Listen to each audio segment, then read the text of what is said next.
যে সকল মায়েরা বাচ্চাকে মাছ একদমই খাওয়াতে পারেন না, তাদের রেসিপিটা আজকে খুবই উপকারে আসবে। এক টুকরো মাছের পিস দিয়ে বাচ্চাকে একটা অসাধারণ স্ন্যাক্স বানিয়ে দিতে পারেন। এর জন্য আমি মাছের পিসগুলোকে কাটা ছাড়িয়ে নিয়েছি এবং দিয়ে দিয়েছি আলু আর সিদ্ধ করা ব্রোকলি। ব্রোকলি যদি হাতের কাছে না থাকে তাহলে ফুলকপি সিদ্ধও দিতে পারেন। দিয়ে দিচ্ছি ধনেপাতা কুচি, পেঁয়াজ কুচি। আমি এখানে কাঁচা লঙ্কা দিচ্ছি না, চাইলে দিতে পারেন। দিয়ে দিচ্ছি কিশমিশ আর বাদাম কুচি।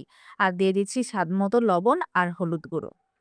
বাইন্ডিং এর জন্য দিয়ে দিচ্ছি সামান্য পরিমাণে আটা। এবার সবগুলো উপাদান ভালো করে চটকে মেখে আমি বল শেপে বানিয়ে নিব। ঠিক যেমন আপনারা আলুর চপ করে থাকেন। এর জন্য হাতে সামান্য পরিমাণে ঘি বা তেল আমি মাখিয়ে নিয়েছি। এবার ছোট, ছোট করে বল শেপ করে ব্রেড ক্রাম্বে চুবিয়ে আমি হালকা শ্যালো ফ্রাই করে নিব। আমার বাচ্চা যখন নতুন, নতুন খাওয়া শিখছিল তখন মাছ, ডিম, মাংস একদমই খেতে চাইতো না। তখন আমি বিভিন্ন ধরনের রেসিপি এক্সপেরিমেন্ট করতাম। আর এই রেসিপিটা কিন্তু আমার বাচ্চা খুবই মজা করে দিয়েছে। আজকের এই রেসিপিটার জন্য আমি সর্ষের তেল ইউজ করছি যেন মাছের গন্ধটা খুব কম আসে বাচ্চাদের নাকে। বাচ্চাদের রেসিপিতে যত তেল কম ইউজ করা যায় ততই ভালো। এতে করে কিন্তু বাচ্চাদের খাদ্য অভ্যাস খুবই ভালোভাবে গড়ে ওঠে। এই তো আমি সামান্য করে ভেজে নিয়ে সার্ভ করে দিচ্ছি।